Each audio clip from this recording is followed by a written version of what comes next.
Hello friends, call reader classes में आपका बहुत बहुत स्वागत है। तो इस बार हम बात करेंगे पानीपत की तीसरे युद्ध की।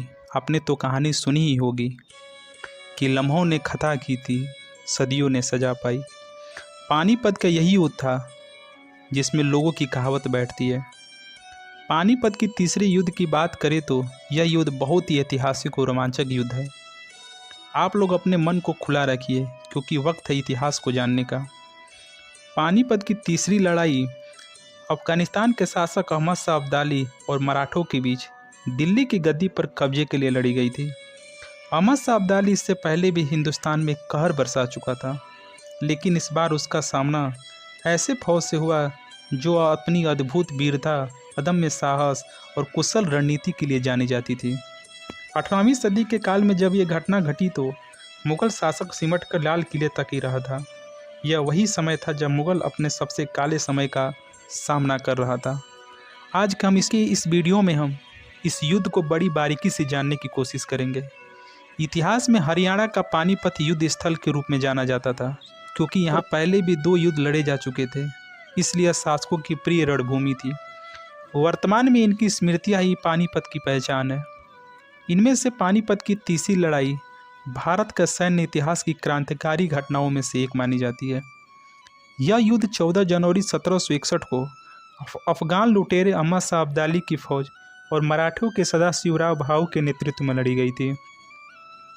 उस समय मराठों के पूरे भारत में खौफ था।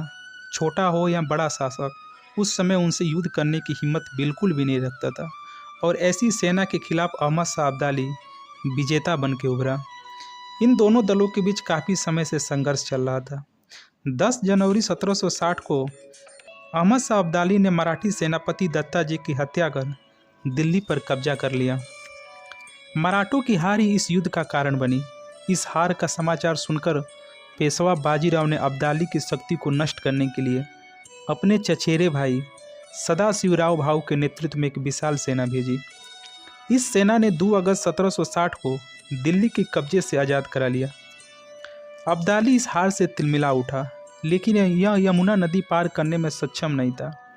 जीत के बाद भरतपुर के राजा सूरजमल ने मराठों के साथ छोड़ दिया और उधर अवध का नवाब शुजाउद्दौला 18 जुलाई 1760 को अब्दाली से जाकर मिल गया। दिल्ली फतह करने के 2.5 महीने बाद मराठे वहां से निकल नहीं पाए और वहां धन और खाद्य सामग्री की कमी पड़ गई। धन के अभाव के कारण दिल्ली में रुकना संभव नहीं था, इसलिए वह कुंजपुरा की ओर बढ़े और 17 अक्टूबर को यहाँ अधिकार कर लिया। दिल्ली के बाद कुंजपुरा हाथ से निकल जाने के बाद अब्दाली उत्तेजित हो गया था। उधर मुगल साम्राज्य प्रतिदिन कमज़ोर होता जा रहा था, लेकिन मुगलिया सल्तनत भी कुंजपुरा पर दोबारा हमला किया और उसे जीतने में सफल रहा। पानीपत और उसके आसपास इलाकों में उस दौर में भयंकर अकाल पड़ा और यह शासकों के लिए गरीबी में आटा गीला था। उधर मराठे भूख और धन की कमी से परेशान हो उठे। अंततः मराठों को 14 जनवरी 1761 को पानीपत का युद्ध करना पड़ा।